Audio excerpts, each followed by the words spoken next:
नमस्कार प्यारे साथियों।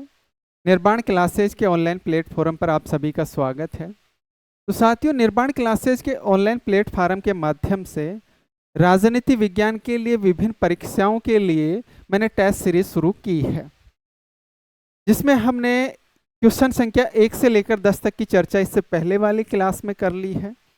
आज की क्लास में हम उसके आगे के क्वेश्चनों की चर्चा करेंगे। साथियों, मैं बता दूं, इस टेस्ट सीरीज में हम टॉपिक वाइज क्वेश्चन रखेंगे। अभी जो टॉपिक हमारा चल रहा है वो प्लेटो चल रहा है, और धीरे धीरे राजनीति विज्ञान के से संबंधित विभिन्न जो टॉपिक हैं, विभिन्न एग्जामों को लेकर जो विभिन्न टॉपिक हैं, उन सब पर हम चर्चा करेंगे। अभी हमने कम ही क्वेश्चन रखे हैं, धीरे धीरे इन क्वेश्चनों की संख्या भी बढ़ाएंगे और साथ ही साथ लाइव क्लास भी हम इसकी चालू करेंगे। साथियों, मैं टेस्ट सीरीज की क्लास शुरू करने से पहले मैं बता देता हूं कि निर्माण क्लासेज के माध्यम से मेरे कुछ राजनीति विज्ञान के कोर्स चल रहे हैं, आप उनको ज्वाइन कर सकते हो। जैसे कि राजनीति विज्ञान स्कूल व्याख्याता के लिए सेकंड पेपर का ऑनलाइन कोर्स चल रहा है। इसके अलावा नेट जेआरएफ और विभिन्न राज्यों में होने वाले सेट एग्जाम के लिए राजनीति विज्ञान सेकंड पेपर का ऑनलाइन कोर्स निर्माण क्लासेज के माध्यम से चल रहा है। इसके अलावा साथियों, निर्माण क्लासेज ऐप पर आपको यूजीसी नेट जेआरएफ राजनीति विज्ञान सेकंड पेपर और स्कूल व्याख्याता राजनीति विज्ञान सेकंड पेपर के नोट्स भी ई लाइब्रेरी के रूप में अवेलेबल है, जो पर मंथ के चार्ज पर अवेलेबल है। इसके अलावा साथियों, स्कूल व्याख्याता राजनीति विज्ञान सेकंड पेपर के लिए टेस्ट सीरीज भी अवेलेबल है, जिसमें टोटल 22 टेस्ट रहने वाले हैं, जिसमें से कुछ टॉपिक वाइज टेस्ट रहेंगे, कुछ संपूर्ण सिलेबस पर रहेंगे। प्रत्येक टेस्ट में लगभग 250 से 300 क्वेश्चन रहेंगे, यानी टोटल उसमें 5000 से लेकर 5500 के आसपास क्वेश्चन रहेंगे टेस्ट सीरीज में। तो उससे भी आप जुड़ सकते हो, आप अपनी तैयारी को जांच सकते हो, परख सकते हो।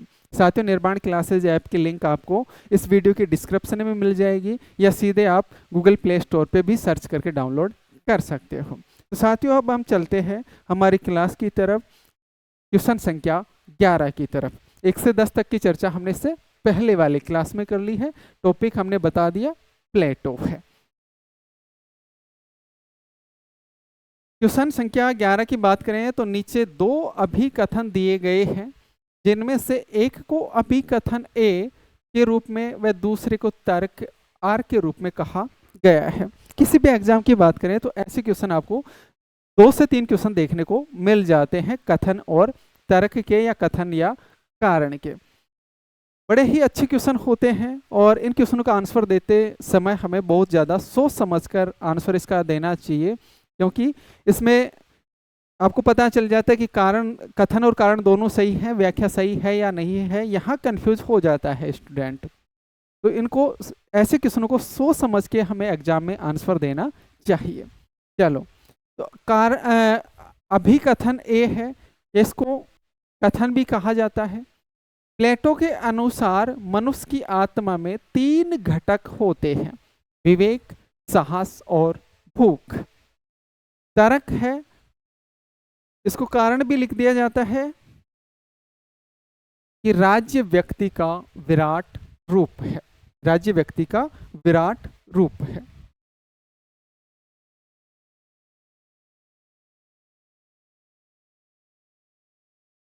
अब ऑप्शन देखिए, ए व आर दोनों सही है तथा आर ए की सही व्याख्या है।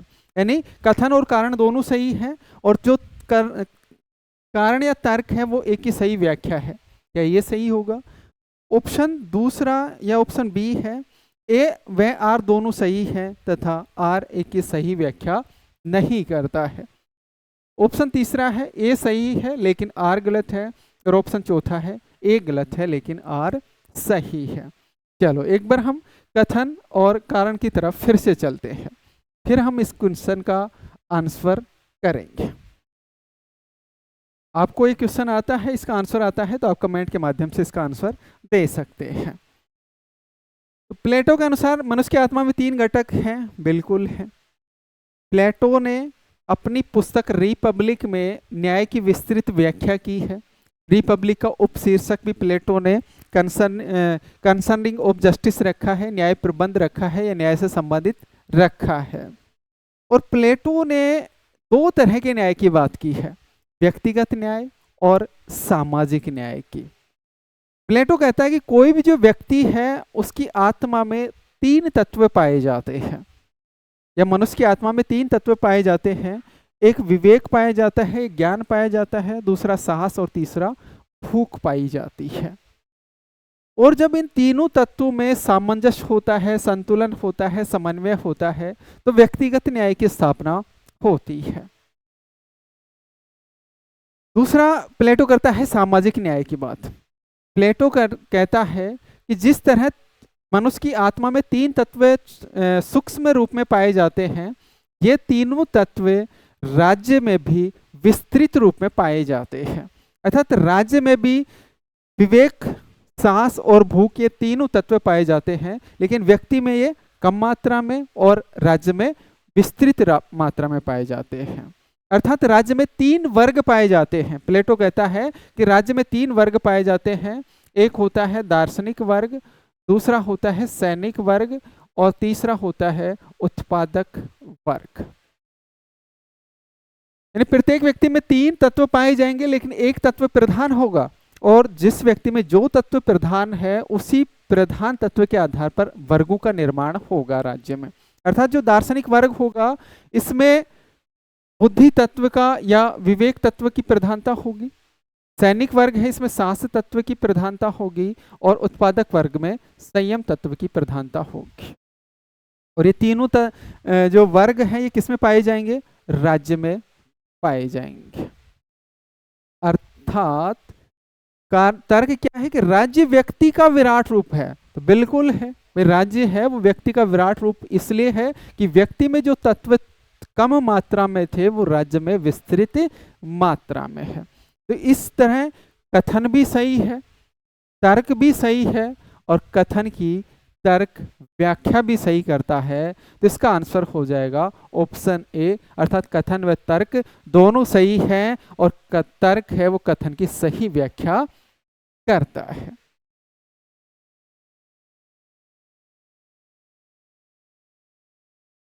अगले क्वेश्चन की ओर चलते हैं। क्वेश्चन 12, निम्न में से कौन सा कथन सही है? नीचे दिए गए कूट के आधार पर उत्तर दीजिए।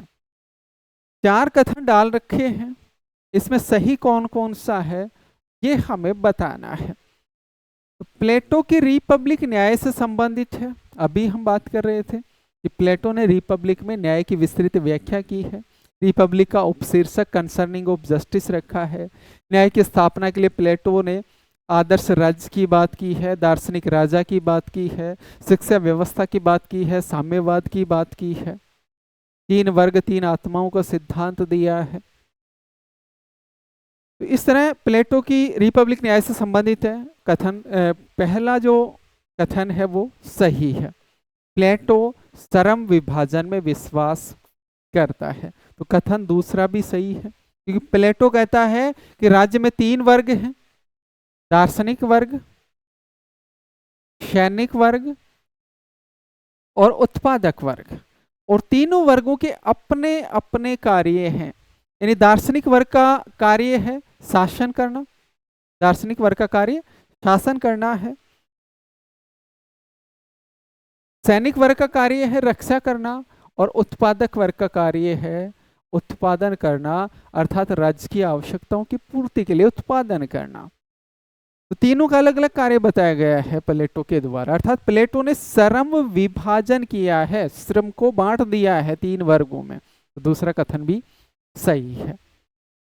तीसरा कथन एक प्लेटो है वो कार्य विशेषीकरण की अवधारणा पर बल देता है।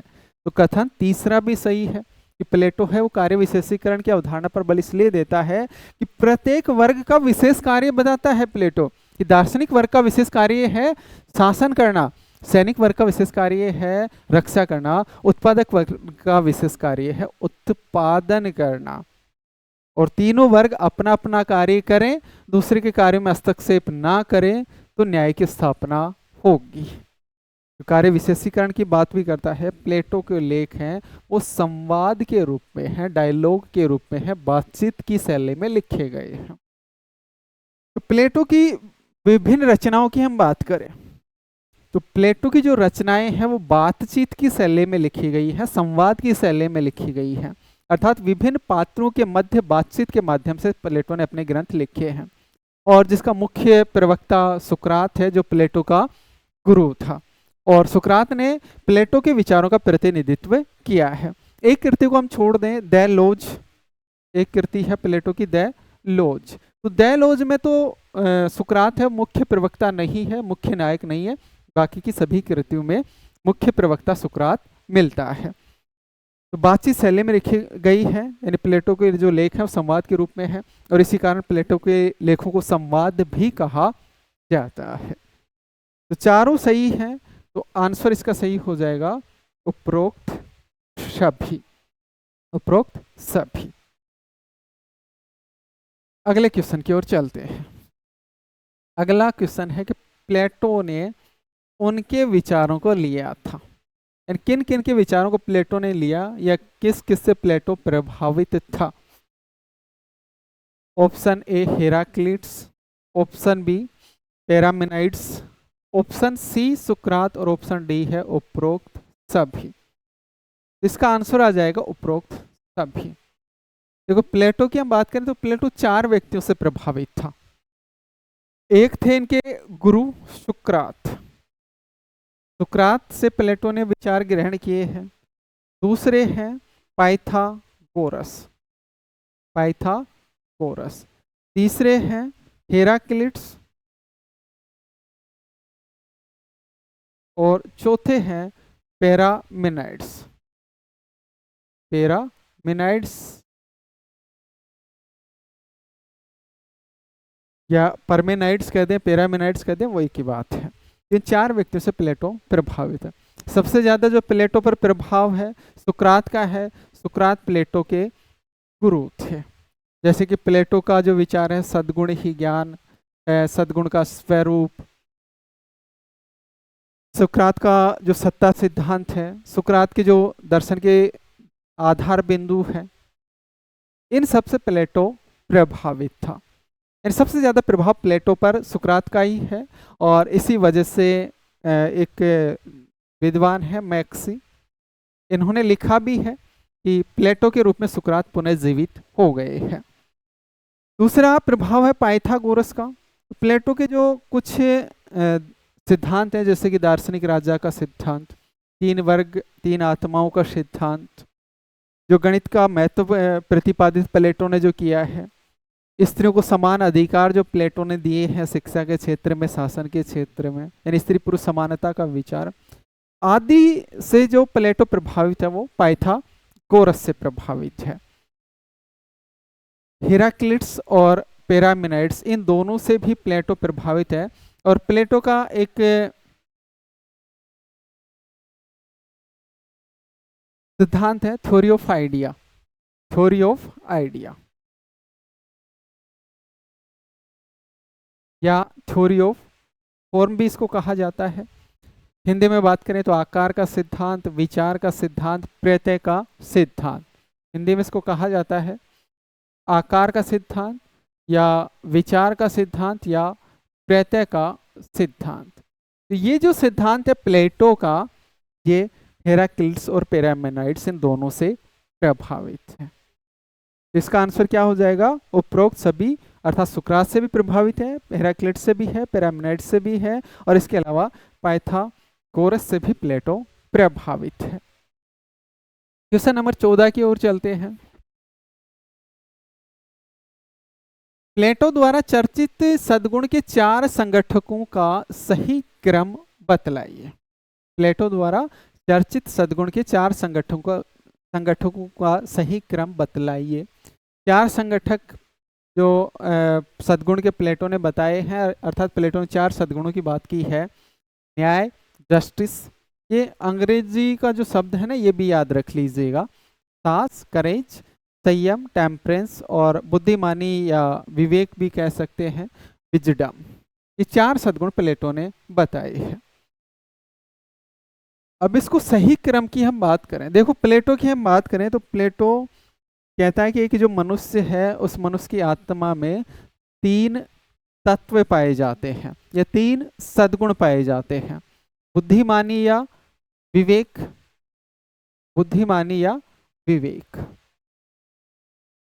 दूसरा तत्व पाया जाता है साहस, और तीसरा तत्व पाया जाता है संयम। तीसरा तत्व पाया जाता है संयम।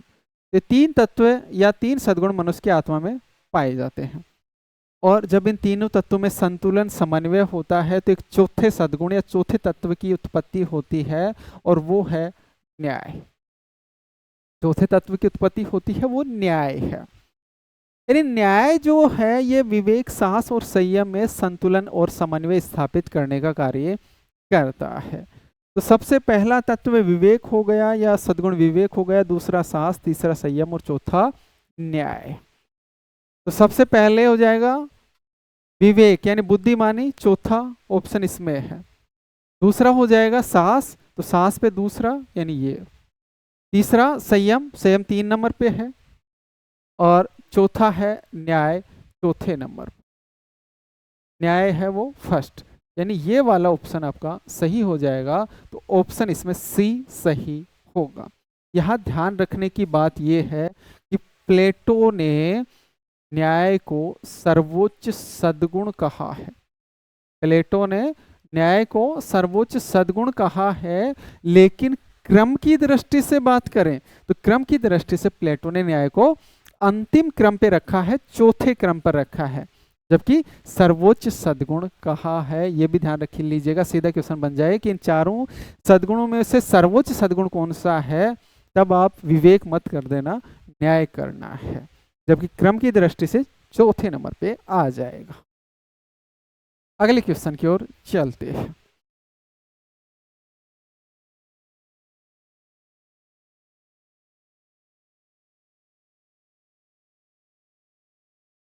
क्वेश्चन नंबर 15 है, प्लेटो ने मानव मन की क्रियात्मकता का वर्णन किसके द्वारा किया है? प्लेटो ने मानव मन की क्रियात्मकता का वर्णन किसके द्वारा किया है? ऑप्शन है, ऑप्शन ए है गुफा के रूपक के द्वारा, ऑप्शन बी विभक्त पंक्ति के रूपक के द्वारा, ऑप्शन सी रूप या प्रतिछाया के सिद्धांत के द्वारा, और ऑप्शन डी है उपर्युक्त सभी। तो प्लेटो ने जो मानव मन की क्रियात्मकता का जो वर्णन किया है इन तीनों के द्वारा ही किया है, अर्थात इसका सही आंसर हो जाएगा उपर्युक्त सभी। देखो प्लेटो ने की कृति, हम रिपब्लिक की बात करें, रिपब्लिक, इसमें प्लेटो ने एक सिद्धांत दिया है आकार, प्रत्यय या विचार का सिद्धांत या theory of idea, theory of idea या फॉर्म का विचार इसमें प्लेटो ने दिया है। ये जो सिद्धांत है आकार, प्रत्यय, विचार का सिद्धांत, या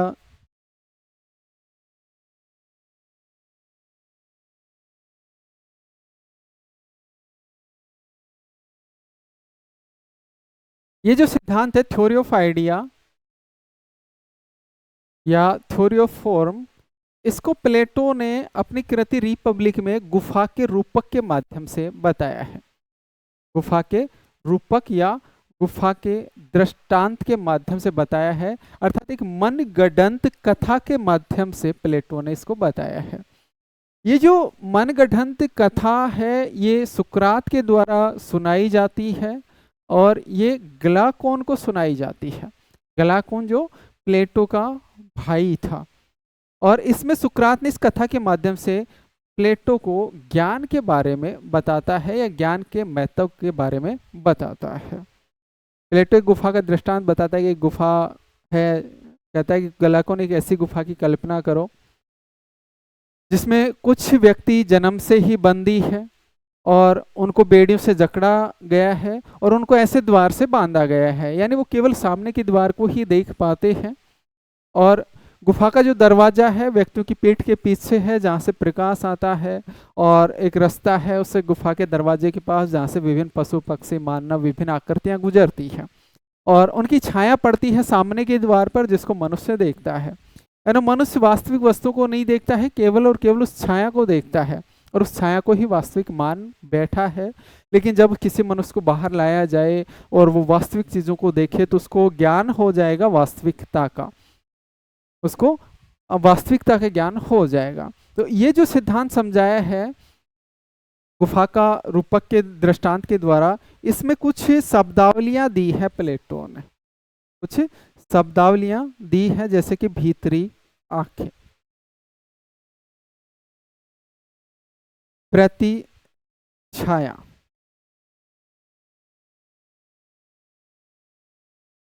आत्मा में परिवर्तन,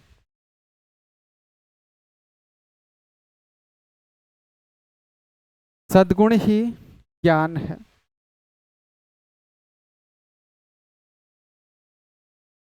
सद्गुण ही ज्ञान है।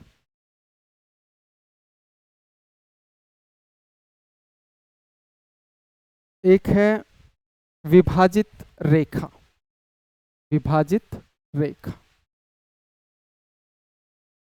ये कुछ शब्दावलियां हैं जिनमें मानव मन की क्रियात्मकता को प्लेटो ने बताया है। प्लेटो कहता है कि यदि किसी व्यक्ति को बाहर लाया गया, उसने वास्तविक वस्तुएं देखी, तो उसकी भीतरी आंखें खुल गई, यानी उसकी आत्मा जागृत हो गई, उसको वास्तविक ज्ञान प्राप्त हो गया। प्लेटो कहता है कि जब मनुष्य की भीतरी आंखें खुल जाती हैं, वो आत्मा यानी परमात्मा से जुड़ जाता है, तो उसको वास्तविकता का ज्ञान हो जाता है, उसको ये जो भौतिक जगत है नश्वर लगने लग जाता है, उसकी भीतरी आंखें खुल जाती है। जब व्यक्ति की भीतरी आंखें खुल जाती हैं, तब उसकी आत्मा में होता है परिवर्तन, तब उसकी आत्मा में क्या होता है, परिवर्तन होता है। और परिवर्तन होने के बाद में वो समझता है, यानी तीसरी जो शब्दावली है प्रतिछाया, यानी वो समझता है कि जो वस्तुएं वो देख रहा था वो केवल प्रतिछाया है, वास्तविक वस्तुएं नहीं है। यानी उसको भौतिक जगत एक प्रतिछाया मात्र लग जाता है, लगना शुरू हो जाता है, जबकि वास्तविक जो चीजें हैं वो विचारों में है, प्रत्यय जगत में है, आइडिया में है। विभाजित रेखा, चौथी शब्दावली की बात करते विभाजित रेखा, यानी व्यक्ति को जब भीतरी आंखें खुल गई, आत्मा में परिवर्तन हो गया, प्रतिछाया का ज्ञान हो गया, तब व्यक्ति भौतिक जगत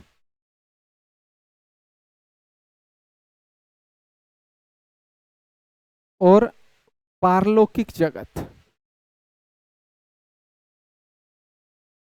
इन दोनों में अंतर कर सकता है। भौतिक जगत और पारलौकिक जगत में व्यक्ति अंतर कर सकता है, इनके बीच विभाजित रेखा खींच सकता है, और उसको सद्गुण का ज्ञान हो जाता है। तो ये जो कुछ शब्दावलियां हो गई, गुफा का रूपक, भीतरी आंखें, प्रतिछाया, आत्मा में परिवर्तन, सद्गुण ही ज्ञान है, विभाजित रेखा, ये सब जो शब्दावलियां हैं ये मनुष्य की या मानव की क्रियात्मकता का वर्णन करने के लिए प्लेटो ने प्रयोग किया है। तो इस तरह से ये जो आपका क्वेश्चन है,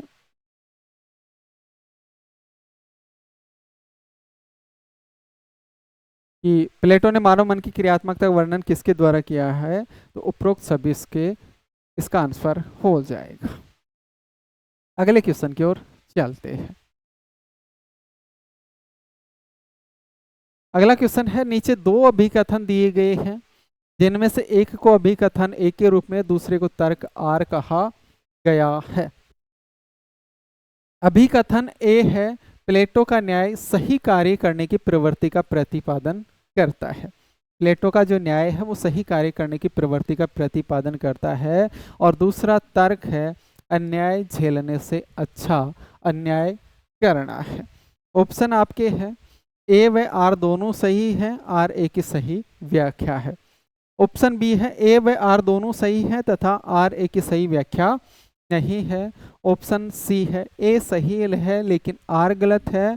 और ऑप्शन डी है कि ए गलत है लेकिन आर सही है। चलो एक बार कथन और कारण को देखते हैं, उसके बाद हम इसका आंसर देने का प्रयास करेंगे। आपको आंसर आता है तो आप कमेंट कर सकते हो। अभिकथन की बात करते हैं। प्लेटो का न्याय सही कार्य करने की प्रवृत्ति का प्रतिपादन करता है। तो अभिकथन सही है। सही इसलिए है कि प्लेटो ने न्याय की बात की है। प्लेटो कहता है कि एक जो राज्य है, यानी प्लेटो जिस आदर्श राज्य की बात करता है, उस आदर्श राज्य में 3 वर्ग होंगे। दार्शनिक वर्ग, सैनिक वर्ग और उत्पादक वर्ग। तीनों वर्गों का अपना अपना कार्य है। दार्शनिक वर्ग का कार्य है शासन करना, सैनिक वर्ग का कार्य है रक्षा करना और उत्पादक वर्ग का कार्य है उत्पादन करना। और ये जो तीनों वर्ग अपना अपना कार्य करें, दूसरे के कार्य में हस्तक्षेप ना करें, तो उससे स्थापना होगी न्याय की। यानी प्लेटो का न्याय क्या है? बस सही कार्य करना, यानी जिस वर्ग का जो कार्य है वो वही कार्य करे तो न्याय की स्थापना होगी। तो इस तरह से आपका जो कथन हो गया सही, प्लेटो का न्याय है वो सही कार्य करने की प्रवृत्ति का प्रतिपादन करता है। अब कारण की या तर्क की ओर चलते हैं, और तर्क है अन्याय झेलने से अच्छा अन्याय करना है। यहाँ जो तर्क है ये गलत है, तर्क सही नहीं है। तर्क सही नहीं है, क्यों नहीं है देखते हैं इसको भी। थ्रेसी मैक्स की हम बात करें, देखो प्लेटो ने अपने न्याय का सिद्धांत प्रतिपादित किया, उससे पहले तत्कालीन यूनानी समाज में प्रचलित 3 तरह के न्याय सिद्धांतों की का खंडन किया या आलोचना की, और 3 तरह के न्याय सिद्धांतों का खंडन करने के बाद में प्लेटो ने अपने न्याय का सिद्धांत प्रतिपादित किया है। उसी में से एक न्याय का सिद्धांत थ्रेसी मैक्स से संबंधित भी है। और थ्रेसी मैक्स ने कहा है कि अन्याय है वो न्याय से अच्छा है, अन्याय न्याय से अच्छा है।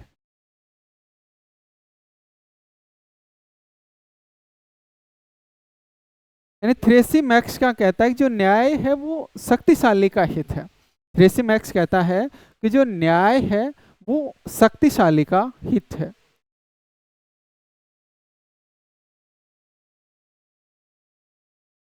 अर्थात थ्रेसी मैक्स का ये कहना है कि जो शक्तिशाली व्यक्ति है वो कुछ नियम बना लेते हैं, कुछ कानून बना लेते हैं, और वो जो नियम और कानून बनाए जाते हैं वो अपने हित में बनाए जाते हैं, यानी शक्तिशाली अपने हित में बनाता है, और उन कानूनों को न्याय की संज्ञा दे देता है। कह देता है कि जो व्यक्ति इन कानूनों का पालन करेगा वो न्यायी है, जो इनका पालन नहीं करेगा वो अन्यायी है। तो कानूनों का पालन यदि संपूर्ण जनता करेगी तो उसमें हित संपूर्ण जनता का नहीं होगा, हित तो केवल शक्तिशाली का होगा, क्योंकि शक्तिशाली के हित में वो कानून बने हैं। इसलिए जो सामान्य जनता है उसका न्याय या अर्थात कानूनों का पालन करने से हित नहीं होने वाला है, न्याय का पालन करने से हित नहीं होने वाला है, क्योंकि न्याय का पालन करने से हित होगा शक्तिशाली वर्ग का। इसीलिए कहता है कि अन्याय है वो न्याय से अच्छा है। यानी एक व्यक्ति अपना हित चाहता है तो उसको कानूनों को तोड़ना ही होगा, उसका न्यायी बनना ही होगा, तब ही वो अपने हितों की पूर्ति कर पाएगा। यहाँ थ्रेसी मैक्स का कथन है अन्याय न्याय से अच्छा है, जबकि ऑप्शन में क्या डाला गया है कि अन्याय झेलने से अच्छा अन्याय करना है।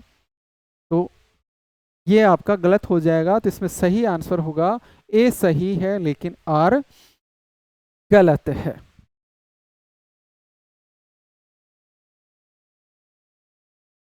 अगले क्वेश्चन की ओर चलते हैं। क्वेश्चन नंबर 17, प्लेटो के वास्तविक नाम अरस्तिकलोज का अर्थ है। ऑप्शन ए सबसे ज्यादा प्रभावशाली, ऑप्शन बी सबसे ज्यादा महत्वपूर्ण, ऑप्शन सी सबसे अच्छा और सबसे प्रसिद्ध, और ऑप्शन डी है इनमें से कोई नहीं, इनमें से कोई नहीं। देखो प्लेटो की हम बात करें तो प्लेटो का जो वास्तविक नाम था वो था अरिस्तोकलीज, अरिस्तोकलीज। और ये जो अरिस्तोकलीज है इसका जो अर्थ है वो है सबसे अच्छा, सबसे प्रसिद्ध, सबसे अच्छा, सबसे प्रसिद्ध। यहां सही आंसर हो जाएगा सी, ऑप्शन सी सही हो जाएगा, क्योंकि अरिस्टिकोलोज का अर्थ है सबसे अच्छा, सबसे प्रसिद्ध। देखो प्लेटो की हम बात करें तो प्लेटो का जो शरीर था वो हष्ट पुष्ट था, चौड़ा था, बलशाली था। प्लेटो के मजबूत और चौड़े कंधे थे, मजबूत व चौड़े कंधे थे। और मजबूत और चौड़े कंधे होने की वजह से ही, मजबूत और चौड़े कंधे होने की वजह से ही प्लेटो को जो व्यायाम शिक्षक था वो प्लेटो को नाम देता है प्लेटो। नहीं, उससे पहले प्लेटो का नाम क्या था? अरिस्टोकलीज था, अरिस्टोकलीज था। और प्लेटो की हम बात करें तो ये जो प्लेटो शब्द है ये प्लेटिस शब्द से बना है, यूनानी शब्द है प्लेटिस, प्लेटिस शब्द से बना है। और प्लेटिस शब्द का अर्थ होता है मजबूत चौड़े कंधे, मजबूत चौड़े कंधे।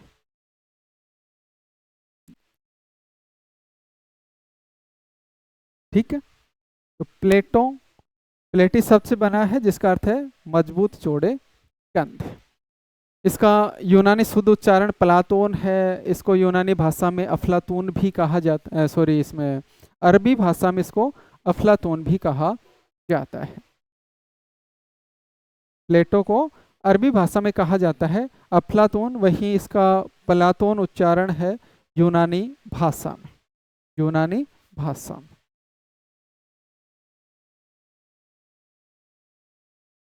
अगले क्वेश्चन की ओर चलते हैं।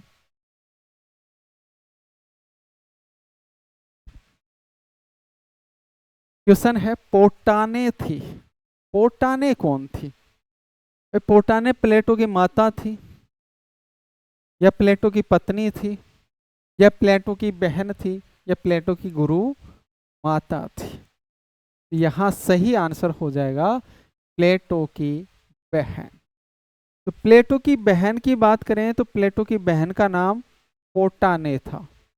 इसके अलावा प्लेटो के दो भाई भी थे, प्लेटो के दो भाई भी थे, एक था एंडीमेंटस और दूसरा था ग्लाकोन, एंडीमेंटस और ग्लाकोन, ये दो भाई थे प्लेटो के। इसके अलावा प्लेटो का एक अर्ध भ्राता भी था एंटीफोन, अर्ध भ्राता भी था जिसका नाम था एंटीफोन। ठीक है, तो प्लेटो की एक बहन थी पोटाने नाम था, दो भाई थे एंडीमेंटस और ग्लाकोन, और एक अर्ध भ्राता था जिसका नाम था एंटीफोन। अगले क्वेश्चन की ओर चलते हैं।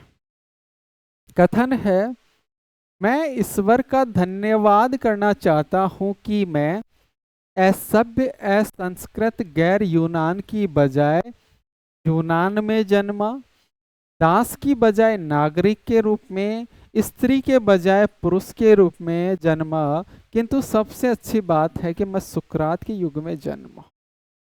यह कथन किसका है? क्या अरस्तु का है? क्या ये कथन प्लेटो का है? क्या ये कथन मैकियावली का है? क्या ये कथन सुकरात का है? तो इसका सही आंसर हो जाएगा ये कथन है प्लेटो का। देखो प्लेटो की हम बात करें तो प्लेटो यूनान के निवासियों को सभ्य मानता था, जबकि गैर यूनानियों को वो असभ्य मानता था। यानी यूनानियों को प्लेटो श्रेष्ठ प्रजाति मानता था। यानी यहाँ प्लेटो में जातीयता अहंकार दिखाई देता है। इसके अलावा प्लेटो दासों की बात करता है, और दास की बात तो विशेष रूप से तो अरस्तु करता है, प्लेटो ने दासों के बारे में ज्यादा नहीं लिखा है। लेकिन प्लेटो ने एक स्वतंत्र पुरुष को श्रेष्ठ माना है दास की बजाय, स्वतंत्र पुरुष को श्रेष्ठ माना है दास की बजाय, या नागरिक को श्रेष्ठ माना है दास की बजाय, और स्त्री के बजाय प्लेटो ने श्रेष्ठ माना है पुरुष को। और फिर ये कहता है कि सबसे अच्छी बात यह है कि मैं सुकरात के युग में जन्मा हूं, यानी इनका जो गुरु था सुकरात। ये कथन कहा गया प्लेटो के द्वारा। अगले क्वेश्चन की ओर बढ़ते हैं। अगला क्वेश्चन है, पेलोपोनेशियन नामक पुस्तक के लेखक हैं, अर्थात पेलोपोनेशियन वार, ये पेलोपोनेशियन वार या पेलोपोनेशियन पुस्तक किसकी है? ऑप्शन ए सुकरात, ऑप्शन बी प्लेटो, ऑप्शन सी है पैरामेनाइड्स और ऑप्शन डी है थ्यूसिडाइस। ऑप्शन डी है थ्यूसिडाइस। ये पुस्तक का पूरा नाम है पेलोपोनेशियन वार, ये टाइपिंग में मिस्टेक हो गई है, पेलोपोनेशियन वार। ये जो कृति है उसकी हम बात करें, ये रचना लिखी गई है थ्यूसिडाइस के द्वारा। देखो प्लेटो का जब जन्म हुआ था तो प्लेटो के जन्म के समय एक युद्ध चल रहा था, जिस युद्ध को पेलोपोनेशियन वार के नाम से जाना जाता है। प्लेटो के जन्म के समय एक युद्ध चल रहा था, पेलोपोनेशियन वार। ये 28 वर्ष चला था ये युद्ध। इसको 28 वर्षीय युद्ध के नाम से भी जाना जाता है, क्योंकि ये टोटल 28 वर्ष चला था। 431 ईसा पूर्व से लेकर ये 404 ईसा पूर्व तक चला था। और ये जो युद्ध था ये एथेंस व स्पार्टा के मध्य था। एथेंस और स्पार्टा के मध्य था। एथेंस में उस समय लोकतांत्रिक सरकार थी, लोकतांत्रिक सरकार थी। एथेंस जहां प्लेटो का जन्म हुआ था, तो एथेंस की लोकतांत्रिक सरकार और स्पार्टा के मध्य ये युद्ध था। और इस युद्ध में जो विजय प्राप्त होती है वो स्पार्टा को विजय मिलती है, और इस युद्ध से एथेंस है वो पतन की ओर चला जाता है। एथेंस में लोकतंत्र का पतन हो जाता है, और लोकतंत्र का पतन होने के बाद में, यानी इस युद्ध की समाप्ति के बाद में, एथेंस में 30 लोगों के कुलीन तंत्र की स्थापना होती है। 30 लोगों के कुलीन तंत्र की स्थापना होती है, जिसे 30 लोगों का शासन के नाम से भी जाना जाता है। और ये जो 30 लोगों का शासन था, इसमें प्लेटो के 2 रिश्तेदार भी शामिल थे। और इस 30 लोगों का शासन था, इसका भी बाद में पतन हो गया था। उसके बाद में वापस से एथेंस में लोकतांत्रिक सरकार बनी थी। आगे चलते हैं, अगले क्वेश्चन की ओर चलते हैं। अगला क्वेश्चन है, राजनीति भले किसी भी रूप में क्यों न हो, बुरी होती है और स्वच्छ शासन के लिए उसका सही निर्देश अति आवश्यक है। ये कथन किसका है? ये कथन प्लेटो का है, अरस्तु का है, सुकरात का है, या मैकियावली का है? तो सही आंसर है प्लेटो। इसका सही आंसर हो जाएगा प्लेटो।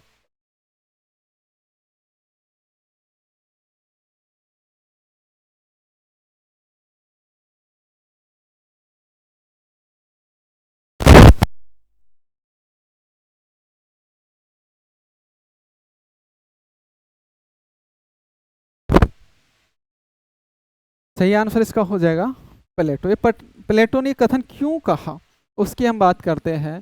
देखो प्लेटो की हम बात करें तो प्लेटो का जो जन्म हुआ था कुलीन वर्ग में हुआ था। कुलीन वर्ग में प्लेटो का जन्म हुआ था, और कुलीन वर्ग में प्लेटो का जन्म होने के कारण प्लेटो की राजनीति में जाने की स्वाभाविक इच्छा थी। राजनीति में जाने की प्लेटो की स्वाभाविक इच्छा थी, क्योंकि प्लेटो के समय की यूनान की बात करें हम, या अरस्तु के समय के यूनान के नगर राज्यों की बात करें, तो यहाँ शासन संचालन करने का जो अधिकार था एक तरीके से कुलीन वर्ग को ही प्राप्त था। तो प्लेटो भी कुलीन वर्ग से है, तो राजनीति में जाने की इनकी भी इच्छा थी।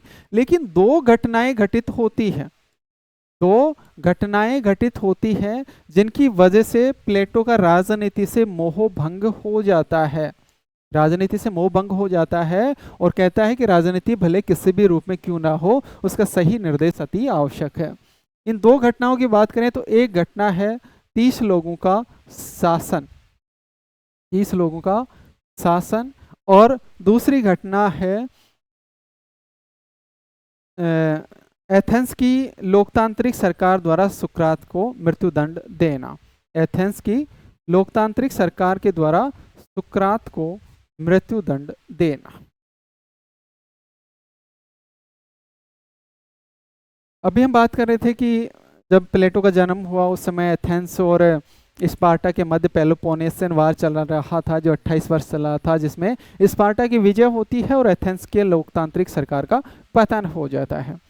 इस युद्ध के बाद एथेंस में लोकतांत्रिक सरकार का पतन हुआ और उसकी जगह 30 लोगों के शासन की स्थापना हुई। ये जो 30 लोगों के शासन था, इसमें प्लेटो के दो रिश्तेदार भी शामिल थे। एक था क्रिटियास और एक था चार्मिडीस। एक था क्रिटियास और चार्मिडीस, ये दोनों थे। प्लेटो को भी राजनीति में आने का आमंत्रित किया गया था, यानी शासन में शामिल होने के लिए प्लेटो को भी कहा गया था। ये जो 30 लोगों का शासन था, इसने प्लेटो का जो गुरु था सुकरात, उस सुकरात पर युवकों को पथ भ्रष्ट करने का आरोप लगा दिया। प्लेटो का जो गुरु था सुकरात, इस सुकरात पर इस 30 लोगों के शासन ने युवकों को पथ भ्रष्ट करने का आरोप लगा दिया। इस बात से प्लेटो दुखी हुए, नाराज हुए। इसके बाद में जो एथेंस था, उसमें 30 लोगों के शासन की समाप्ति हो जाती है और एथेंस में वापस से लोकतांत्रिक सरकार की स्थापना होती है। जब ये लोकतांत्रिक सरकार बनी, इसने सुकरात पर फिर आरोप लगाए। युवकों को भड़काने का आरोप लगाया। इसके अलावा कानूनों के उल्लंघन का आरोप लगाया। और कानूनों के उल्लंघन और युवकों को भड़काने का सुकरात पर आरोप लगाया और सुकरात को मृत्युदंड दे दिया। जहर का प्याला देकर सुकरात को मार दिया गया लोकतांत्रिक सरकार के द्वारा। इन दोनों घटनाओं से जो प्लेटो था वो अत्यधिक प्रभावित हुआ, अत्यधिक दुखी हुआ, क्योंकि उनके गुरु की मृत्यु हो चुकी थी। उसके गुरु के लिए न तो कुलीन तंत्र सही था और न ही लोकतंत्र सही था। कुलीन तंत्र ने भी गुरु सुकरात पे आरोप लगा दिए और लोकतंत्र ने तो उनको मृत्युदंड ही दे दिया। तब कहा था कि राजनीति भले ही किसी भी रूप में क्यों ना हो, चाहे वो लोकतंत्र के रूप में है, कुलीन तंत्र के रूप में है, वो बुरी होती है और उसका सही निर्देश अति आवश्यक है। और इसीलिए उन्होंने आदर्श राज्य की बात की, दार्शनिक राजा का विचार दिया, ताकि राजनीति का सही निर्देश किया जा सके।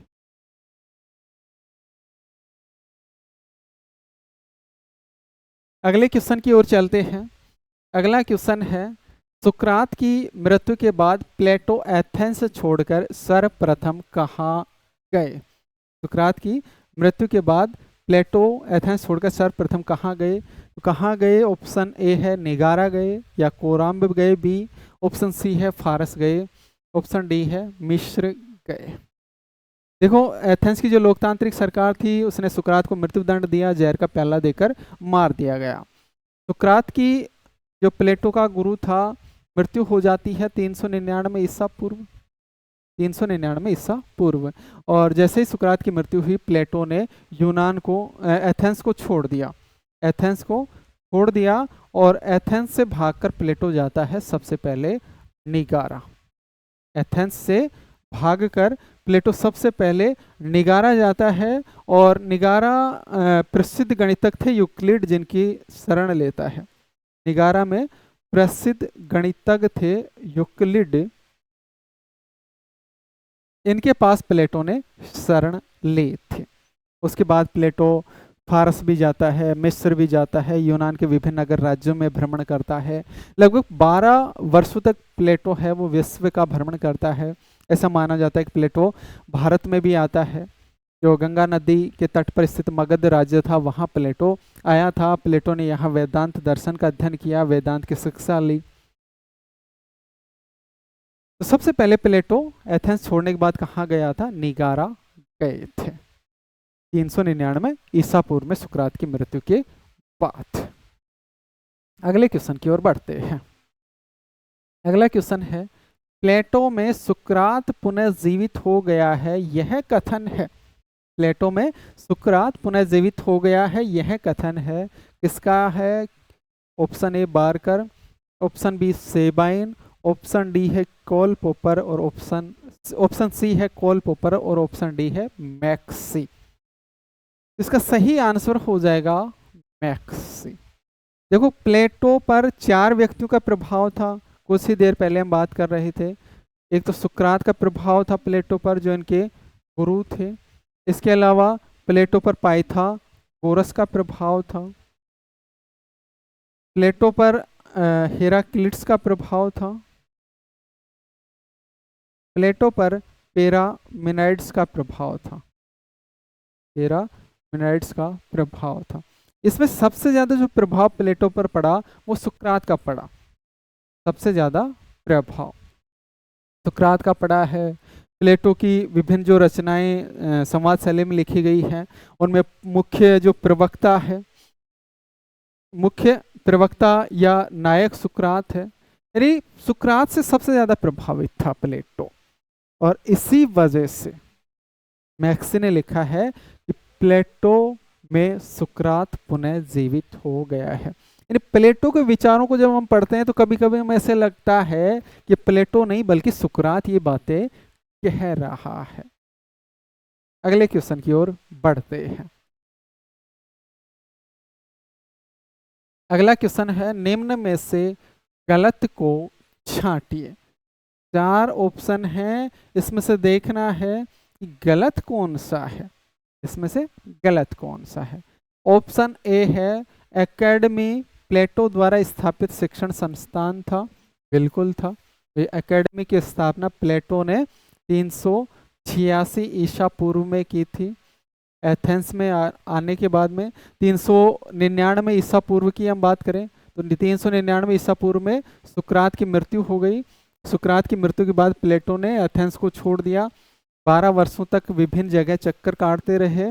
निगारा गए, मिस्र गए, पारस गए, यूनान के विभिन्न नगर राज्यों में गए, भारत भी आए। और उसके बाद में प्लेटो वापस से एथेंस में जाता है। और एथेंस में जाने के बाद में 386 ईसा पूर्व में प्लेटो अपनी शिक्षण संस्थान की स्थापना करता है जिसका नाम एकेडमी होता है। ये सही है। एकेडमी में महिलाओं को प्रवेश की इजाजत नहीं थी, ये वाला गलत है, क्योंकि एकेडमी में पुरुषों के समान महिलाओं को भी प्रवेश की इजाजत थी। और यहाँ प्लेटो जो प्रभावित था वो पाइथागोरस से प्रभावित था। यानी पाइथागोरियन जो स्कूल थी, उस पाइथागोरियन स्कूल में पुरुषों के साथ साथ स्त्रियों को भी पढ़ने का अधिकार था। और इसी से प्रभावित होकर प्लेटो ने अपनी एकेडमी में स्त्रियों को प्रवेश की इजाजत दे रखी थी। प्लेटो के न्याय का आधार कर्तव्य था, ये ऑप्शन भी सही है, क्योंकि प्लेटो कहता है कि एक राज्य में 3 वर्ग हैं, दार्शनिक, सैनिक और उत्पादक वर्ग। तीनों के अपने अपने कार्य हैं, प्रत्येक वर्ग अपना कार्य करता है, दूसरे के कार्य में हस्तक्षेप नहीं करता है, तो न्याय की स्थापना होती है। न्याय का आधार कर्तव्य है। देखो यहाँ हम बात करें तो जैसे कि विल ड्यूरांट इन्होंने, इनकी कृति है story of philosophy. Story of philosophy इनकी कृति है जो 1926 में लिखी गई थी। और ये जो स्टोरी ऑफ फिलोसॉफी कृति है, इसमें विल ड्यूरांट ने इस बात की पुष्टि की है कि प्लेटो था वो ज्ञान की तलाश में गंगा नदी के तट पर स्थित मगध राज्य में आया था, अर्थात भारत में आया था। और मगध में प्लेटो ने वेदांत दर्शन का अध्ययन किया था। और भारत की जो वर्ण व्यवस्था थी उससे प्लेटो प्रभावित था, भारत की वर्ण व्यवस्था से प्रभावित था। और भारत की वर्ण व्यवस्था की बात करें तो 4 वर्णों की बात की गई है, और 4 वर्णों का आधार है कर्तव्य। ब्राह्मण, क्षत्रिय, वैश्य, शूद्र। और ब्राह्मण है वो पूजा पाठ वेद पाठ का कार्य करेगा, क्षत्रिय रक्षा का कार्य करेगा, वैश्य है वो व्यापार वगैरह का कार्य करेगा, शूद्र है वो उत्पादन वगैरह का या तीनों वर्गों की सेवा का कार्य करेगा। तो तीनों जो 4 वर्ग बताए गए भारत की वर्ण व्यवस्था में, चारों के अपने अपने कार्य बताए गए। तो ये जो कर्तव्य आधारित न्याय की बात की है ना प्लेटो, वो इसी वर्ण व्यवस्था से प्रभावित होकर की है। ये बात विल ड्यूरांट ने अपनी कृति में बताई है। अकादमी में गणित शिक्षण पर ऑप्शन डी है कि अकादमी में गणित शिक्षण पर सर्वाधिक बल दिया जाता था। तो बिल्कुल अकादमी में गणित शिक्षा पर सर्वाधिक बल दिया जाता था। अकादमी के प्रवेश द्वार पर लिखा गया था कि यहाँ गणित के ज्ञान के बिना कोई प्रवेश का अधिकारी नहीं है। यहाँ गणित के ज्ञान के बिना कोई प्रवेश का अधिकारी नहीं है। ये अकादमी के प्रवेश द्वार पर लिखा था। इससे पता चल रहा है कि सबसे ज्यादा जब प्लेटो ने अकादमी में बल दिया वो गणित पर बल दिया। इसमें आंसर आपका हो जाएगा बी, क्योंकि हमें गलत को छांटना है और बी गलत है, क्योंकि अकादमी में महिलाओं को भी प्रवेश की इजाजत थी, पुरुषों के समान महिलाओं को भी शिक्षा का समान अधिकार था। अगले क्वेश्चन की ओर बढ़ते हैं।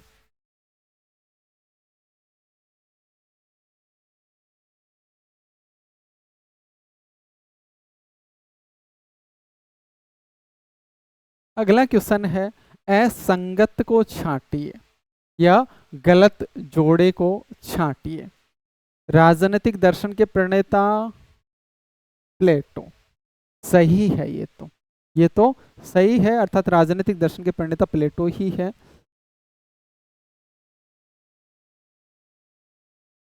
वैज्ञानिक राजनीति के पिता होब्स, ये भी सही है। वैज्ञानिक राजनीति के पिता होब्स माने जाते हैं। वैज्ञानिक समाजवाद के जनक कार्ल मार्क्स माने जाते हैं, ये भी सही है। यहाँ ऑप्शन जो बी है ये गलत जोड़ा है। राजनीति विज्ञान के प्रणेता या पिता प्लेटो नहीं बल्कि अरस्तु को माना जाता है। तो यहाँ सही आंसर हो जाएगा ऑप्शन बी, क्योंकि यहाँ हमें क्या करना है, गलत को छांटना है। तो कुछ फैक्ट है, देखो, राजनीतिक दर्शन के जनक या प्रणेता, राजनीतिक दर्शन के जनक या प्रणेता की बात करें तो प्लेटो को माना जाता है। मानकीय सिद्धांत के जनक या प्रणेता भी प्लेटो को माना जाता है। सर्वप्रथम व्यवस्थित सिद्धांतकार प्लेटो को माना जाता है। वही राजनीति विज्ञान का जनक माना जाता है अरस्तु को। राजनीतिक विज्ञान का जनक अरस्तु को माना जाता है, क्योंकि जहां प्लेटो ने तो राजनीति का अध्ययन नीति शास्त्र के साथ व दर्शन शास्त्र के साथ किया है, जबकि अरस्तु ने राजनीति को नीति शास्त्र और दर्शन शास्त्र से पृथक करने का प्रयास किया है। और राजनीति को नीति शास्त्र या दर्शन शास्त्र से पृथक करने की वजह से ही अरस्तु को राजनीति विज्ञान का जनक माना जाता है। वहीं वैज्ञानिक राजनीति के पिता पूछ लिया जाता है, थोड़ा सा फर्क है ना, राजनीति विज्ञान का जनक और वैज्ञानिक राजनीति के जनक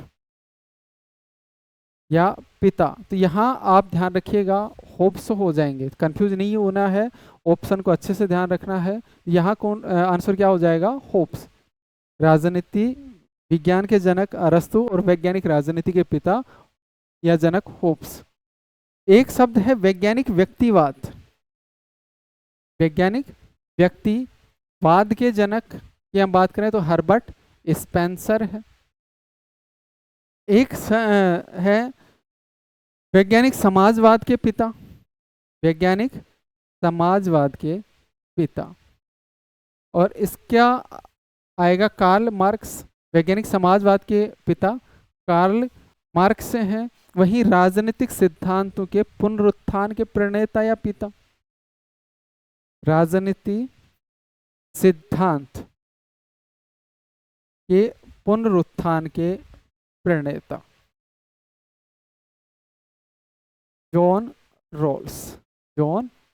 तो ये कुछ फैक्ट हो गए, याद रखने चाहिए हमें कि राजनीति दर्शन के पिता प्लेटो, राजनीति विज्ञान के पिता अरस्तु, वैज्ञानिक राजनीति के पिता होब्स, वैज्ञानिक व्यक्तिवाद के पिता हर्बर्ट स्पेंसर, वैज्ञानिक समाजवाद के पिता कार्ल मार्क्स, और राजनीति सिद्धांत के पुनरुत्थान के प्रणेता या पिता जॉन रॉल्स। अगले क्वेश्चन की ओर चलते हैं। अगला क्वेश्चन है, निम्न में से गलत को छांटिए। गलत कौन सा है चारों में से, उसको हमें छांटना है। तो प्लेटो के सभी ग्रंथ संवाद शैली में लिखे गए हैं। बिल्कुल, प्लेटो के सभी ग्रंथ संवाद या बातचीत शैली में लिखे गए हैं, यानी विभिन्न पात्रों के मध्य बातचीत के माध्यम से लिखे गए हैं। जिनका मुख्य प्रवक्ता की बात करें तो मुख्य प्रवक्ता सुकरात है। एक कृति को हम छोड़ दें, डायलॉज की बात करें तो डायलॉज में मुख्य प्रवक्ता सुकरात नहीं है, बाकी सभी कृतियों में मुख्य प्रवक्ता सुकरात है। प्लेटो ने संवाद को the science of super reality कहा है, बिल्कुल कहा है। प्लेटो ने संवाद को the science of super reality कहा है। सी ऑप्शन है, प्लेटो की रचनाओं में अपोलॉजी ऑफ सोक्रेट्स शामिल है, बिल्कुल। अपोलॉजी ऑफ सोक्रेट्स शामिल है प्लेटो की रचनाओं में, तो ये भी सही है। ऑप्शन डी है कि अपोलॉजी की रचना प्लेटो ने जीवन के अंतिम दिनों में की थी। प्लेटो की एक रचना है अपोलॉजी, इसकी रचना प्लेटो ने जीवन के अंतिम दिनों में की थी। तो ये जो बात है सही नहीं है, क्योंकि प्लेटो की जो रचनाएं हैं उनको हम उनके जीवन काल के हिसाब से 3 भागों में रख सकते हैं: प्रारंभिक जीवन की रचना, मध्य जीवन की रचना, अंतिम जीवन की रचना। जिसमें अपोलॉजी की बात करें तो अपोलॉजी तो प्रारंभिक जीवन की रचना है। अपोलॉजी प्रारंभिक जीवन की रचना है, तो गलत छांटना है, यही ऑप्शन गलत है। तो इसका आंसर क्या हो जाएगा? डी, क्योंकि अपोलॉजी है ये प्रारंभिक जीवन की रचना है। अपोलॉजी की हम बात करें तो इसमें सुकरात के मुकदमों का काल्पनिक और व्यंग्यात्मक वर्णन मिलता है। अपोलॉजी का महात्मा गांधी ने गुजराती भाषा में अनुवाद किया है सत्यवान या सत्यवीर शीर्षक से। सत्यवान या सत्यवीर शीर्षक से।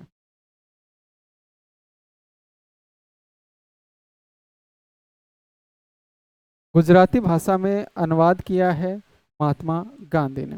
प्लेटो की एक रचना जो रिपब्लिक है ना, इसका भी अनुवाद किया गया है रियासत नाम से उर्दू भाषा में, डॉक्टर जाकिर हुसैन के द्वारा। हमारे जो भूतपूर्व राष्ट्रपति रह चुके हैं डॉक्टर जाकिर हुसैन, उन्होंने रिपब्लिक का रियासत नाम से उर्दू भाषा में अनुवाद किया है, जबकि अपोलॉजी का गुजराती भाषा में अनुवाद सत्यवान या सतवीर नाम से किया गया है गांधी जी के द्वारा, जो इनके प्रारंभिक जीवन की रचना है, जिसमें सुकरात के मुकदमों का काल्पनिक और व्यंग्यात्मक वर्णन मिलता है।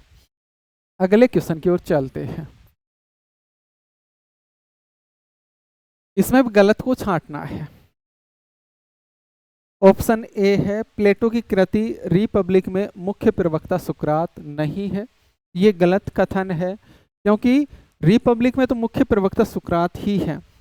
प्लेटो की एक रचना है द लॉज, जो अंतिम रचना है प्लेटो की, इसका जो मुख्य प्रवक्ता है वो सुकरात नहीं है। मुख्य प्रवक्ता सुकरात नहीं है, बल्कि इसमें एक बिना नाम का एथेंस वासी है। इसमें सुकरात के बजाय एक बिना नाम का एथेंस वासी है, जो बातचीत चलती है उसमें एक जो मुख्य प्रवक्ता है वो बिना नाम का एथेंस वासी है द लॉज में। तो ये गलत है, इसका आंसर तो यही हो जाएगा। अपोलॉजी में सुकरात के मुकदमों का वर्णन है, बिल्कुल अभी हम बात कर रहे थे। अपोलॉजी जो सुकरात के प्रारंभिक जीवन की रचना है, इसमें सुकरात के मुकदमों का काल्पनिक और व्यंग्यात्मक वर्णन मिलता है। ऑप्शन सी है मीनो में गुण की शिक्षा पर बल दिया गया है, तो ये भी सही है। प्लेटो की जो कृति है उसमें मीनो, उसमें गुण की शिक्षा पर बल दिया गया है। सिंपोजियम प्रेम व सौंदर्य पर आधारित है, ये भी ठीक है कि प्लेटो की जो रचना है सिंपोजियम, इसमें प्रेम व सौंदर्य के बारे में बताया गया है। तो इसका आंसर हो जाएगा ऑप्शन ए, क्योंकि ये गलत है कि प्लेटो की कृति रिपब्लिक का मुख्य प्रवक्ता सुकरात नहीं है। सही इसका क्या होगा कि द लॉज जो कृति है उसमें मुख्य प्रवक्ता सुकरात नहीं है।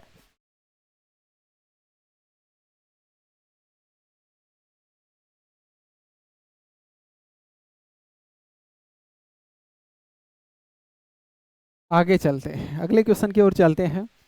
प्लेटो की राज्य शास्त्र से संबंधित कृतियां हैं, रिपब्लिक है, स्टेट्समैन है, द लॉज है। सही कूट का चयन करें। तो 1 और 2 है, यानी रिपब्लिक और स्टेट्समैन है, या फिर 2 व 3 है, या 1 व 3 है, या 1 2 3 यानी सारी की सारी है। इसका सही आंसर हो जाएगा 1 2 3, यानी राजनीति शास्त्र पर या राज्य शास्त्र पर प्लेटो की 3 रचनाएं हैं, रिपब्लिक, स्टेट्समैन और द लॉज। राज्यशास्त्र पर प्लेटो की 3 रचनाएं हैं, रिपब्लिक है, स्टेट्समैन है और द लॉज।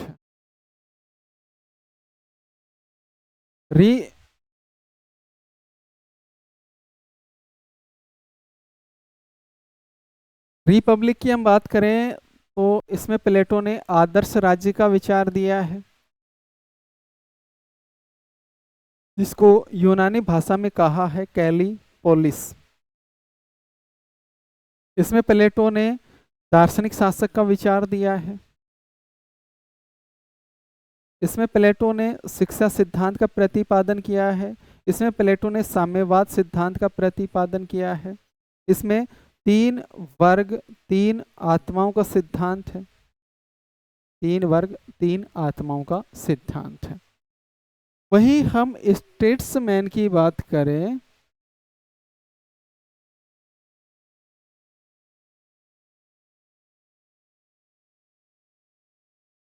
इसके अलावा प्लेटो इसका जो मैन तो रह गए, न्याय का जो विचार है वो भी रिपब्लिक में मिलता है। स्टेट्समैन की बात करें तो इसमें प्लेटो ने राजमर्मज्ञ के बारे में बताया गया है। राजमर्मज्ञ की परिभाषा प्लेटो ने इसमें दी है। इसमें प्लेटो ने राज्यों का वर्णन किया, राज्यों का वर्गीकरण प्रस्तुत किया है।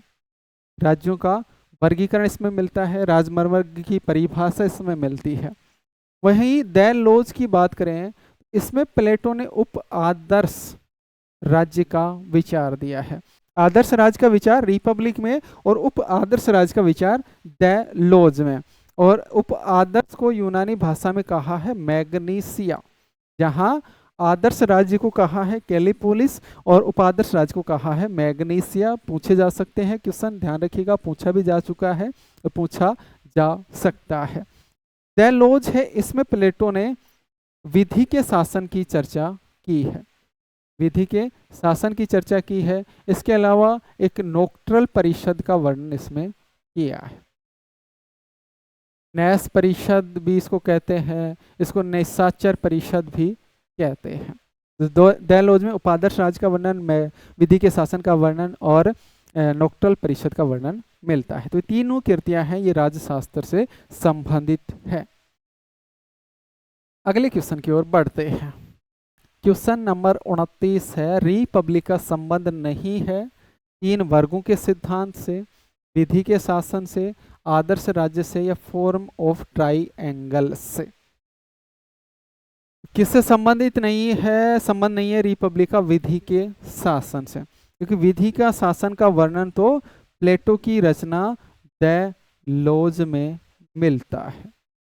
दैलोज में मिलता है।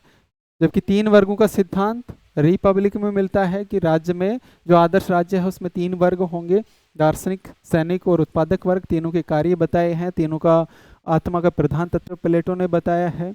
आदर्श राज्य का विचार जिसको कैलिपोलिस कहा है, ये भी रिपब्लिक में मिलता है। फॉर्म ऑफ ट्राइंगल का विचार भी प्लेटो का जो है रिपब्लिक में मिलता है। इन प्लेटो कहता है कि जो मनुष्य की आत्मा है उसमें 3 सद्गुण हैं, विवेक, ज्ञान, विवेक, साहस, साहस और संयम। यानी एक ट्राइंगल के माध्यम से इसको समझाया है प्लेटो ने। विवेक,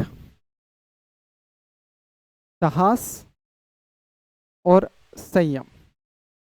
एक मनुष्य की आत्मा में 3 सद्गुण पाए जाते हैं और तीनों सद्गुणों में जब संतुलन होता है, समन्वय होता है, तो न्याय की उत्पत्ति होती है, चौथा सद्गुण पैदा होता है। इसी को फॉर्म ऑफ ट्राइंगल कहा गया है। ये क्वेश्चन आ चुका है यहाँ से भी कि फॉर्म ऑफ ट्राइंगल का संबंध भी किससे हो जाएगा? प्लेटो से हो जाएगा। फॉर्म ऑफ आइडिया का संबंध प्लेटो से हो गया। 3 वर्ग का सिद्धांत प्लेटो का हो गया। 3 आत्माओं का सिद्धांत प्लेटो का हो गया। फॉर्म ऑफ थ्योरी का सिद्धांत या आत्मा विचार प्रत्यय का सिद्धांत प्लेटो का है। अगले क्वेश्चन की ओर बढ़ते हैं। क्वेश्चन नंबर 30, प्लेटो की किस पुस्तक को यूटोपियन पुस्तक कहा जाता है, अर्थात काल्पनिक पुस्तक कहा जाता है? स्टेट्समैन को कहा जाता है, अपोलॉजी को कहा जाता है, रिपब्लिक को कहा जाता है या दैलोज को कहा जाता है? यहाँ सही आंसर हो जाएगा रिपब्लिक। यानी जो रिपब्लिक पुस्तक है प्लेटो की, इसको कहा जाता है काल्पनिक पुस्तक। इसको कहा जाता है काल्पनिक पुस्तक या यूटोपियन पुस्तक। यूटोपियन पुस्तक कहा जाता है। इसको इसलिए कहा जाता है काल्पनिक पुस्तक या यूटोपियन पुस्तक क्योंकि इसमें जितने भी सिद्धांत हैं प्लेटो के, प्लेटो के जितने भी सिद्धांत है, चाहे वो आदर्श राज्य का विचार हो, दार्शनिक शासक का सिद्धांत हो, शिक्षा का सिद्धांत हो, साम्यवाद का सिद्धांत हो, तीन वर्ग तीन आत्माओं का सिद्धांत हो, या फिर न्याय का सिद्धांत हो, ये सारे के सारे जो सिद्धांत हैं ये कल्पना पर आधारित हैं, यानी वास्तविकता पर आधारित नहीं है बल्कि कल्पना पर आधारित हैं। यानी प्लेटो ने कल्पना करके बताया कि एक आदर्श राज्य ऐसा होना चाहिए, उसमें दार्शनिक शासक ऐसा होना चाहिए, उसमें न्याय ऐसा होना चाहिए, उसमें वर्ग ऐसे होने चाहिए, उसमें शिक्षा की व्यवस्था ऐसी हो, उसमें साम्यवाद की व्यवस्था ऐसी होनी चाहिए। यानी सारी की सारी बातें हैं वो कल्पना पर लिखी गई हैं और इसी वजह से इसको काल्पनिक पुस्तक कहा जाता है। प्लेटो को प्रथम कल्पनावादी भी कहा जाता है, प्लेटो को प्रथम कल्पनावादी विचारक भी कहा जाता है। प्लेटो की जो यूटोपियन पुस्तक रिपब्लिक है, इससे तीन पुस्तकें प्रभावित हैं। रिपब्लिक जो प्लेटो की काल्पनिक या यूटोपियन पुस्तक है, इससे तीन पुस्तकें प्रभावित भी हैं। एक है यूटोपिया, ये क्वेश्चन भी पूछा जा चुका है, और ये जो यूटोपिया रचना लिखी गई है ये थॉमस मूर ने लिखी है, थॉमस मूर ने लिखी है। दूसरी रचना है the city of sun, the city of sun, और ये लिखी है फ्रांतो मार्सो कंपनेला, फ्रांतो मार्सो कंपनेला। एक तीसरी जो इससे प्रभावित रचना है वो है द न्यू अटलांटिस,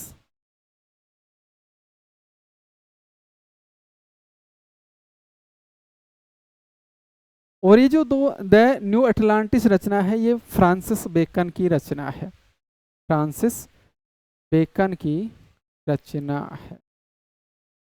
यहाँ से क्वेश्चन भी आ चुका है कि रिपब्लिक से कौन कौन सी पुस्तकें प्रभावित हैं या रिपब्लिक पर आधारित हैं, तो तीन हो गई, यूटोपिया थॉमस मूर की कृति, द सिटी ऑफ सन फ्रांतो मार्स कंपनेला की पुस्तक, और the new Atlantis Francis Bacon की पुस्तक है। तो आज की क्लास में हमने क्वेश्चन संख्या 11 से लेकर 30 की चर्चा की है।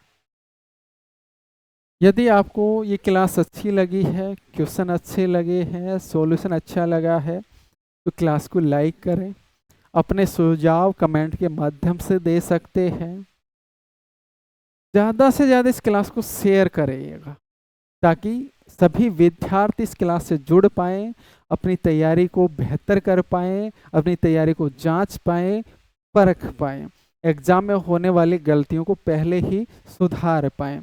साथ ही इस टेस्ट सीरीज के माध्यम से आपकी एक बेहतर तरीके से तैयारी हो सकती है, एक नए तरीके से तैयारी हो सकती है। इसमें सभी क्वेश्चन वो हैं जो किसी न किसी एग्जाम में आ चुके हैं और जिनके आने की संभावना भी रहती है। यहाँ से आपको किसी भी राजनीति विज्ञान से संबंधित एग्जाम में आप बैठे, चाहे वो नेट जेआरएफ का हो, स्कूल व्याख्याता का हो, पीजीटी का हो, टीजीटी का हो, सेट एग्जाम का हो, सभी के लिए ये क्वेश्चन है वो बहुत ही उपयोगी रहने वाले हैं। आपको यहाँ से सीधे क्वेश्चन एग्जाम में देखने को मिल जाएंगे। क्लास को लाइक करें, ज़्यादा से ज़्यादा शेयर करें, अपने सुझाव हैं वो कमेंट के माध्यम से प्रेषित कर सकते हो। साथ में चैनल को सब्सक्राइब कर लीजिए ताकि हमारी टेस्ट सीरीज से संबंधित जो भी क्लास आए उनका नोटिफिकेशन आपको प्राप्त हो जाए। जल्दी ही हम इस क्लास को लाइव रखेंगे तो लाइव क्लास में आप जुड़ पाओ। लाइव क्लास के दौरान आपसी विचार विमर्श हो सके, आपके विचार मेरे तक पहुंच सके, मेरे विचार आप तक पहुंच सके और आप क्वेश्चनों का आंसर दे पाएँ, उसमें एक अलग ही माहौल बन जाता है। तो वो भी हम जल्दी ही शुरू करेंगे। तो आज के लिए इतना ही। सभी को धन्यवाद, मिलते हैं नेक्स्ट क्लास।